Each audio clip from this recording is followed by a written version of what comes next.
O ministro Alexandre de Moraes, do Supremo Tribunal Federal, determinou que Carla Zambelli comece a cumprir de forma definitiva a pena de 10 anos de prisão pela invasão ao sistema do Conselho Nacional de Justiça. O ministro do Supremo também pediu que a Câmara declare a perda do mandato da deputada federal. Assunto para o nosso Guilherme Bausa, falando ao vivo de Brasília. Bausa, boa tarde para você, bom fim de tarde aí em Brasília. A Carla Zambelli está considerada foragida, né? Está na Itália nesse momento. Como é que fica agora a situação jurídica e política dela também?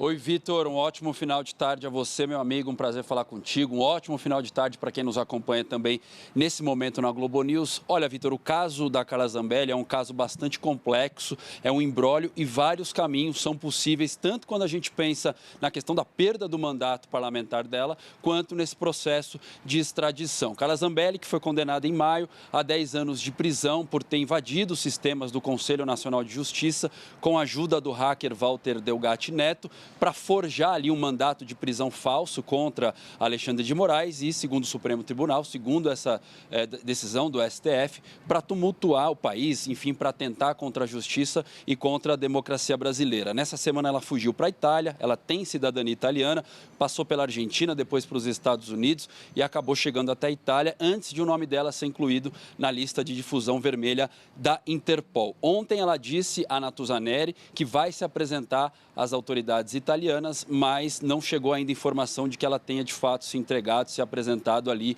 à Justiça ou à Polícia da Itália. E hoje houve uma decisão do ministro Alexandre de Moraes determinando a prisão definitiva da deputada Carla Zambelli e também do hacker Walter Delgatti Neto. Moraes também ordenou que o Ministério da Justiça encaminhe ali o processo, formalize o pedido para a extradição da deputada. Vou mostrar aqui, Vitor, um primeiro trecho dessa decisão do ministro Alexandre de Moraes, em que ele determina à Secretaria Judiciária que remeta ao Ministério da Justiça os documentos necessários para formalizar o pedido de extradição. Inclusive, esse pedido, claro, tem que ser traduzido para o italiano. Num outro trecho dessa decisão do ministro Alexandre de Moraes, ele fala da perda do mandato da parlamentar. Vamos destacar aqui também o trecho que ele determina ainda a imediata comunicação ao presidente da Câmara dos Deputados, deputado federal Hugo Mota, sobre a perda do mandato parlamentar de Carla Zambelli.